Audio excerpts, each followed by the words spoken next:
तो नमस्कार मेरे प्यारे बच्चों, स्वागत है आप सभी का आपके अपने YouTube channel the PCM vision में। प्यारे बच्चों, आज के इस वीडियो के माध्यम से हम लोग क्लास 11 इकोनॉमिक्स जो कि कल यानी कि 11 नवंबर को जो आप सभी का वीकली टेस्ट एग्जाम है उसके मोस्ट VVI क्वेश्चन को डिस्कस करेंगे। और ये सब क्वेश्चन आपका कल के टेस्ट एग्जाम में आप सभी को डायरेक्ट देखने को मिलेगा, इसलिए आप लोग वीडियो पे अंत तक बने रहें। और इस चैनल पे पहली बार आएँ तो इस चैनल को सब्सक्राइब अवश्य कीजिएगा, क्योंकि इस चैनल के माध्यम से चाहे आपका क्लास 11 के बोर्ड एग्जाम की तैयारी हो अथवा वीकली टेस्ट का क्वेश्चन आंसर सारा कुछ अपलोड किया जाता है। इसलिए आप लोग चैनल पे नए हैं तो चैनल को सब्सक्राइब अवश्य कीजिएगा। तो चलिए शुरू करते हैं और एक एक करके सारे क्वेश्चन को देख लेते हैं। तो देखिए बच्चों, पहला क्वेश्चन क्या है कि बैंकिंग क्षेत्र अर्थव्यवस्था के क्षेत्र में सम्मिलित होता है, यानी कि जो आपका बैंकिंग क्षेत्र है ये अर्थव्यवस्था के कौन से क्षेत्र के अंतर्गत आता है। तो बैंकिंग क्षेत्र आपका अर्थव्यवस्था के तृतीय क्षेत्र के अंतर्गत आता है। ऑप्शन नंबर ए इसका करेक्ट आंसर होगा, तृतीयक। यहाँ पे थोड़ा सा और एक्सप्लेन कर देता हूँ ताकि आप सभी को अच्छे से समझ में आ जाए। देखिए, अर्थव्यवस्था के कितने क्षेत्र होते हैं, तो इसके 3 क्षेत्र होते हैं। पहला आपका प्राथमिक क्षेत्र है, दूसरा आपका द्वितीयक क्षेत्र है और तीसरा आपका तृतीय क्षेत्र है। देखिए, प्राथमिक क्षेत्र के अंतर्गत क्या क्या आते हैं, तो जो आपका प्राकृतिक से जुड़ा हुआ कार्य हो, जैसे आपका कृषि हो गया हो, ठीक है, पशुपालन हो गया हो, तो आपका मत्स्य पालन हो गया हो, तो आपका वन हो गया हो, ठीक है। जितने भी प्राकृतिक से जुड़े हुए कार्य हैं ये आपका प्राथमिक क्षेत्र के अंतर्गत आते हैं। द्वितीय क्षेत्र के अंतर्गत कौन कौन से कार्य आते हैं, तो द्वितीय क्षेत्र के अंतर्गत आपका निर्माण तो विनिर्माण से जितने भी जुड़े हुए कार्य हैं ये आपका द्वितीय क्षेत्र के अंतर्गत आते हैं। जैसे कि आपका गन्ने से चीनी बनाना हो गया हो, तो कच्चे लोहे से जो आपका स्टील बनाना हो, ये सब क्या हो जाएगा, विनिर्माण का कार्य, ये आपका द्वितीय क्षेत्र के अंतर्गत आएगा, ठीक है। तृतीय क्षेत्र के अंतर्गत क्या आते हैं, तो जितने भी सेवा क्षेत्र के कार्य होते हैं, जैसे आपका बैंकिंग हो गया हो, ठीक है, साथ ही साथ आपका परिवहन सुविधा हो गया हो, ये सब क्या है आपका तृतीय क्षेत्र के अंतर्गत आते हैं, ठीक है। तो यहाँ पे मैंने अच्छे से आपको एक्सप्लेन कर दिया ताकि आपको कोई भी समझने में दिक्कत ना हो, ठीक है। तो बैंकिंग क्षेत्र पूछा था, तो बैंकिंग आपका तृतीय क्षेत्र के अंतर्गत आता है। प्राथमिक क्षेत्र के अंतर्गत आपका कृषि हो गया, पशुपालन, मत्स्य पालन, ये सब आता है। द्वितीय क्षेत्र में आपका निर्माण से संबंधित कार्य आते हैं, ठीक है। चलिए अगला क्वेश्चन देखिए आपका क्या है कि 1950-51 में भारत की राष्ट्रीय आय में सेवा क्षेत्र का कितना योगदान था। तो देखिए, जब आज़ादी का बात किया जा रहा है तो जिस समय आपका आज़ादी हुआ था उसके आसपास भारत की राष्ट्रीय आय में सेवा क्षेत्र का कितना योगदान था, तो उस समय आपका सेवा क्षेत्र का 13% योगदान था। कितना योगदान था, तो 13%, ठीक है। तो कौन से ऑप्शन में दिया हुआ है, ऑप्शन नंबर डी में। ऑप्शन नंबर डी इसका करेक्ट आंसर होगा। उसके बाद देखिए अगला क्वेश्चन आपका क्या है कि कृषि क्रियाएं किस क्षेत्र से संबंधित है। तो मैंने आपको बताया कृषि आपका किस क्षेत्र के अंतर्गत आता है, तो ये आपका प्राथमिक क्षेत्र के अंतर्गत आता है, ठीक है। यानी कि जितने भी प्राकृतिक से जुड़े हुए कार्य हो, कृषि हो गया, पशुपालन हो गया आपका, तो कर सकते हैं मत्स्य पालन, ये सब आपका प्राथमिक क्षेत्र के अंतर्गत आता है। ऑप्शन नंबर 20 का करेक्ट आंसर होगा प्राथमिक। उसके बाद देखिए अगला क्वेश्चन आपका क्या है कि ब्रिटिश काल में भारतीय अर्थव्यवस्था थी, यानी कि जब हमारा देश ब्रिटिश के हाथों गुलाम था उस समय भारत की अर्थव्यवस्था किस प्रकार की अर्थव्यवस्था थी। तो देखिए पहला ऑप्शन आपका आर्थिक गतिहीन अर्थव्यवस्था, हाँ जी, आर्थिक गतिहीन अर्थव्यवस्था थी। साथ ही साथ इसी को कह सकते हैं घिसी हुई अर्थव्यवस्था, तो कह सकते हैं निर्भर अर्थव्यवस्था, क्योंकि हमारी अर्थव्यवस्था अंग्रेजों पर निर्भर था, ठीक है। तो ये कह सकते हैं ये ब्रिटिश काल में भारतीय अर्थव्यवस्था ये तीनों प्रकार की थी। तो इस क्वेश्चन का करेक्ट आंसर होगा ऑप्शन नंबर डी, उपयुक्त सभी। उसके बाद देखिए अगला क्वेश्चन आपका क्या है कि भारतीय अर्थव्यवस्था है, तो भारत की अर्थव्यवस्था कैसा अर्थव्यवस्था है, बंद अर्थव्यवस्था है कि अंतर्राष्ट्रीय अर्थव्यवस्था है कि क्षेत्रीय अर्थव्यवस्था है कि खुली हुई अर्थव्यवस्था है। तो देखिए वर्तमान समय में जो भारत की अर्थव्यवस्था है ये आपका खुली हुई अर्थव्यवस्था है। खुली हुई अर्थव्यवस्था का मतलब क्या हुआ कि दूसरे देश की कंपनियां भी क्या कर सकती है, भारत में आकर के फैक्ट्री स्थापित कर सकती है। इसी को क्या कहेंगे, खुली हुई अर्थव्यवस्था कहेंगे। मतलब दूसरे देशों की कंपनियों के लिए हमारा देश क्या हो, खुला हुआ हो, ठीक है। और ये जो खुली हुई अर्थव्यवस्था ये कब से बना, तो 1991 में जब LPG आया था। LPG का मतलब वो घराला गैस मत समझ लेना। L का मतलब होता है लिबरलाइजेशन, B का मतलब होता है प्राइवेटाइजेशन और G का मतलब होता है ग्लोबलाइजेशन। इसके बारे में कभी डिटेल में डिस्कस करेंगे। तो जब 1991 में LPG लाया गया उस समय हमारी अर्थव्यवस्था कहा जाता है खोल दिया गया। इससे पहले हमारी अर्थव्यवस्था कैसा थी, 1991 के पहले तो बंद अर्थव्यवस्था थी। इसका मतलब कि दूसरे देश की कंपनियां आकर के यहाँ पे फैक्ट्री स्थापित नहीं कर सकती थी, माल यहाँ पे नहीं बेच सकता था, ठीक है। तो अभी हमारी अर्थव्यवस्था कैसा है, तो खुली हुई अर्थव्यवस्था है, ध्यान रखिएगा। उसके बाद देखिए अगला क्वेश्चन क्या है कि poverty and British rule in India पुस्तक के लेखक कौन है? तो ये जो आपका किताब है poverty and British rule in India, इसके लेखक कौन है? तो दादा भाई नौरोजी है। ठीक है, ऑप्शन नंबर सी इसका करेक्ट आंसर होगा दादा भाई नौरोजी। और याद रखिएगा, भारत का पहली बार राष्ट्रीय आय की अनुमानित गणना किसने किया था? तो दादा भाई नौरोजी ने ही किया था, इसे भी आप लोग ध्यान रखिएगा। उसके बाद देखिए अगला क्वेश्चन आपका क्या है कि निर्माण क्षेत्र अर्थव्यवस्था है, यानी कि जो आपका निर्माण क्षेत्र है ये अर्थव्यवस्था के कौन से क्षेत्र के अंतर्गत आता है? प्राथमिक की, द्वितीय की अथवा तृतीय क्षेत्र के। तो मैंने आपका प्राथमिक क्षेत्र के अंतर्गत आपका कृषि से जुड़ा कार्य आ जाता है, द्वितीय क्षेत्र के अंतर्गत आपका निर्माण से संबंधित या तो विनिर्माण से संबंधित कार्य आते हैं। ठीक है, तो निर्माण पूछा है तो ऑप्शन नंबर 20 का करेक्ट आंसर होगा द्वितीय क्षेत्र। बाकी बात तृतीय तो मैंने बता दिया था, सेवा क्षेत्र से संबंधित कार्य इसमें आते हैं। ठीक है, जैसे बैंकिंग, परिवहन हो गया, तो हम लोग किसी स्कूल में सेवा दे रहे हैं, आपको पढ़ा रहे हैं। ठीक है, तो ये आपका तृतीय क्षेत्र के अंतर्गत आ जाएगा।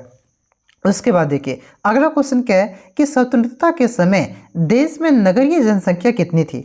तो स्वतंत्रता के समय देश में जो आपका नगरीय जनसंख्या थी ये आपका 17.29% था। ठीक है, लेकिन यहाँ पे देखिए कहीं भी ऑप्शन में दिया हुआ है, तो इससे देखिए थोड़ा सा आपका ये क्या कर सकते हैं, नज़दीक में कौन सा ऑप्शन दिया हुआ है? तो 17 से नज़दीक में आपका 16 हो जाता है, यानी कि अप्रोक्स कर सकते हैं 16% नगरीय जनसंख्या थी। ठीक है, ऑप्शन नंबर 20 का करेक्ट आंसर होगा। अगला क्वेश्चन देखिए क्या दिया हुआ है कि ब्रिटिश काल में भारत के प्रथम जनगणना कब संपन्न हुआ था? तो ब्रिटिश काल में भारत में पहली बार जो जनगणना संपन्न हुआ था ये आपका 1872 में हुआ था। लेकिन 1872 में जो जनगणना हुई थी दोस्तों, ये आपका भारत के मात्र कुछ क्षेत्रों में हुआ था। ठीक है, उसके बाद आपका 1881 से ब्रिटिश काल के 1881 से आपका कह सकते हैं कि भारत में, पूरे भारत में जनगणना प्रारंभ हुआ था दशकीय रूप से, यानी कि 10-10 साल में जनगणना होता है ना, तो ये 10-10 साल की जनगणना आपका 1881 से प्रारंभ हुआ था। वैसे भी 1872 आपका ऑप्शन में नहीं है, तो 1881 ही इसका क्या होगा, करेक्ट आंसर होगा। अगर 1872 ऑप्शन में रहता तो आपको 1872 टिक करना था। ठीक है, चलिए अगला क्वेश्चन देखिए आपका क्या है कि वर्ष 1951 में कुल श्रम शक्ति का कृषि पर निर्भर था, यानी कि कितने प्रतिशत जनसंख्या हमारी कृषि पर निर्भर था 1991 में? तो ये आपका 75%, कितने 75% जनसंख्या आपका कृषि पर निर्भर था 1951 में। ठीक है, 91 नहीं 1951, ऑप्शन नंबर डी इसका करेक्ट आंसर होगा। अगला क्वेश्चन देखिए क्या है कि हरित क्रांति के जनक कौन है? तो देखिए यहाँ पे हरित क्रांति से दो तरह के क्वेश्चन बनते हैं। एक पूछता है कि विश्व में हरित क्रांति का जनक किसे कहा जाता है, एक पूछता है कि आपका भारत में हरित क्रांति का जनक किसे कहा जाता है। अगर पूछे कि विश्व में हरित क्रांति का जनक किसे कहा जाता है तो याद रखिएगा नॉर्मन बोरलॉग को विश्व में हरित क्रांति का जनक कहा जाता है। अगर पूछे कि भारत में हरित क्रांति का जनक किसे कहा जाता है तो MS स्वामीनाथन को आपका भारत में हरित क्रांति का जनक कहा जाता है, ध्यान रखिएगा। तो यहाँ पे सिर्फ पूछे है हरित क्रांति, तो हरित क्रांति पूछे यानी कि हमारा भारत का पढ़ रहे हैं भैया, तो भारत का पूछे। अगर विश्व का स्पेशल पूछते तो वहां डायरेक्ट दिया हुआ रहता है कि विश्व के हरित क्रांति का जनक किसे कहा जाता है। ठीक है, तो यहाँ पे हम लोग भारत में ही रहते हैं तो भारत का ही पूछा है, और ऑप्शन में भी आपका नॉर्मन बोरलॉग कहीं पे भी नहीं दिया हुआ है, स्वामीनाथन ही दिया हुआ है, यानी कि भारत के हरित क्रांति का जनक किसे कहते हैं वही पूछ रहे हैं। ठीक है, तो भारत में हरित क्रांति का जनक किसे कहते हैं तो MS स्वामीनाथन को कहते हैं। ठीक है, ऑप्शन नंबर ए इसका करेक्ट आंसर होगा। सारा क्वेश्चन डिटेल में डिस्कस करें ताकि आपको आसानी से समझ में आ जाए। देखिए अगला क्वेश्चन क्या है कि श्वेत क्रांति का जनक किसे कहा जाता है? श्वेत क्रांति किससे संबंधित है? तो यह आपका दूध उत्पादन से संबंधित है। ठीक है, तो इसका जनक किसे कहा जाता है? तो इसका जनक आपका वर्गीज कुरियन को कहा जाता है। ऑप्शन नंबर सी इसका करेक्ट आंसर होगा वर्गीज कुरियन। ठीक है, अगर पूछे कि हरित क्रांति तो हरित क्रांति में MS स्वामीनाथन, अगर पूछे श्वेत क्रांति तो याद रखिएगा वर्गीज कुरियन। ठीक है, चलिए अगला क्वेश्चन देखिए क्या है कि निम्नलिखित में से कौन सी नगद फसल है? तो नगद फसल क्या किसे कहते हैं? तो जिसे पूर्णतः बेचने के लिए आपका उत्पादन किया जाता हो। ठीक है, जिसे आपका क्या हो गया, कपास हो गया। ठीक है, ये सब क्या है, चाय हो गया, ये सब क्या है आपका नगदी फसल है। ठीक है, रेशम हो गया, क्या है नगदी फसल है।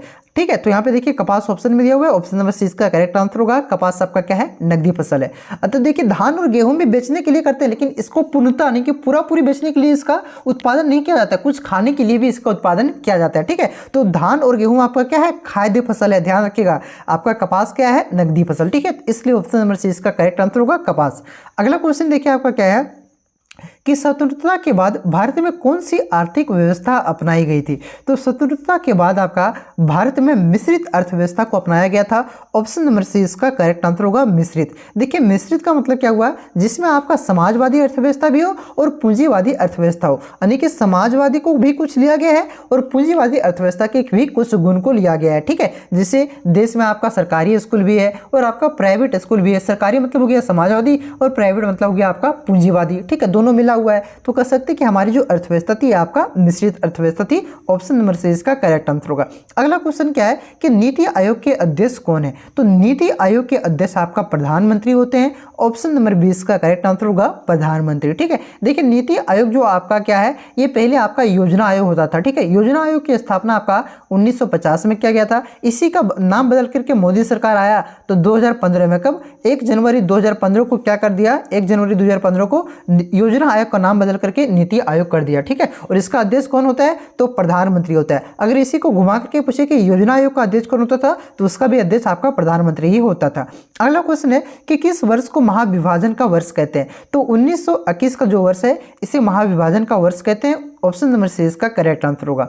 अगला क्वेश्चन देखिए क्या है कि भारत की दूसरी योजना की अवधि क्या है। तो यहाँ पे होगा दूसरी पंचवर्षीय। ठीक है, तो भारत की जो दूसरी पंचवर्षीय योजना की अवधि थी ये कब से कब तक था, तो ये आपका 1956 से लेकर के 61 तक था। कब तक था, तो 1956 से लेकर के 1961 तक भारत की दूसरी पंचवर्षीय योजना की अवधि था। ठीक है, ऑप्शन नंबर सी इसका करेक्ट आंसर होगा। और ये दूसरी पंचवर्षीय योजना कौन से मॉडल पर आधारित था, आप लोग कमेंट करके जरूर बताइएगा। ठीक है, चलिए अगला क्वेश्चन देखिए आपका कि पहली पंचवर्षीय योजना किस मॉडल पर आधारित था। पहले ये समझिए कि पहली पंचवर्षीय योजना आपका कब से कब तक चला था, तो ये आपका 1951 से कब तक चला था, तो 5 वर्ष यानी कि 1956 तक चला था। ठीक है, और ये आपका कौन से मॉडल पर आधारित था, तो ये आपका हेराल्ड डोमर मॉडल पर आधारित था।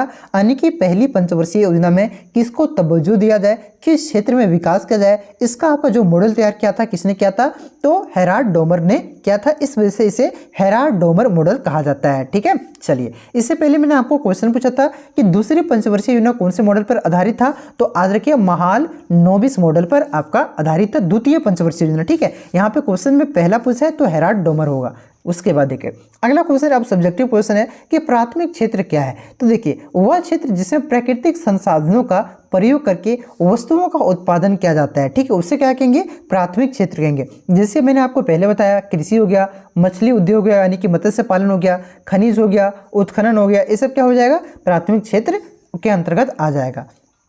अगला क्वेश्चन देखिए क्या है कि मिश्रित अर्थव्यवस्था क्या है, बहुत ही इंपॉर्टेंट क्वेश्चन है। तो देखिए मिश्रित अर्थव्यवस्था एक ऐसी प्रणाली है जो पूंजीवादी और समाजवाद को जोड़ती है, यानी कि जिसमें आपका पूंजीवादी के गुण को भी शामिल किया जाता है और समाजवादी के गुण को भी शामिल किया जाता है। उसे क्या कहेंगे, मिश्रित अर्थव्यवस्था कहेंगे। देखिए और भी इंपॉर्टेंट क्वेश्चन आपका था सब्जेक्टिव में, लेकिन मैंने यहाँ पे सब्जेक्टिव में ज़्यादा फोकस करना सही नहीं समझा, क्योंकि आपके जो फाइनल बोर्ड एग्जाम है उसमें आपका सब्जेक्टिव क्वेश्चन नहीं आएंगे, ऑब्जेक्टिव क्वेश्चन पे ही आएंगे। तो आप लोग भी फाइनल बोर्ड एग्जाम पे आपका मेन मकसद होना चाहिए ज़्यादा नंबर, टेस्ट में कोई ज़्यादा फायदा नहीं होगा। इसलिए आप लोग किस पे फोकस कीजिए, तो ऑब्जेक्टिव पे ही आप लोग फोकस कीजिए, क्योंकि आपका सिर्फ ऑब्जेक्टिव क्वेश्चन ही फाइनल बोर्ड एग्जाम में पूछा जाएगा। ठीक है, और इसी तरह से मैं आपको और भी इंपॉर्टेंट क्वेश्चन करवाऊंगा, जिस प्रकार से आप लोग टेस्ट देकर कहिएगा और मिलाइएगा कि कितना क्वेश्चन हमारे वीडियो से आया, उसी प्रकार से आपको फाइनल बोर्ड एग्जाम में इंपॉर्टेंट क्वेश्चन देखने को मिलेगा। अभी मैं आपको बेहतरीन तरीके से तैयारी करवाने वाला हूँ, चैप्टर वाइज आपका MCQ क्वेश्चन अपलोड करूंगा प्रत्येक सब्जेक्ट का। ठीक है, आप लोग कौन कौन सा सब्जेक्ट चाहिए MCQ क्वेश्चन आप लोग कमेंट करके जरूर बताइएगा। इसलिए आप लोग चैनल पे नए हैं तो चैनल को सब्सक्राइब कर लीजिए, इस वीडियो को जितना हो सके दोस्तों में शेयर जरूर कीजिएगा। तब तक के लिए मिलते हैं नेक्स्ट वीडियो में, तब तक के लिए जय हिंद, जय भारत, जय झारखंड।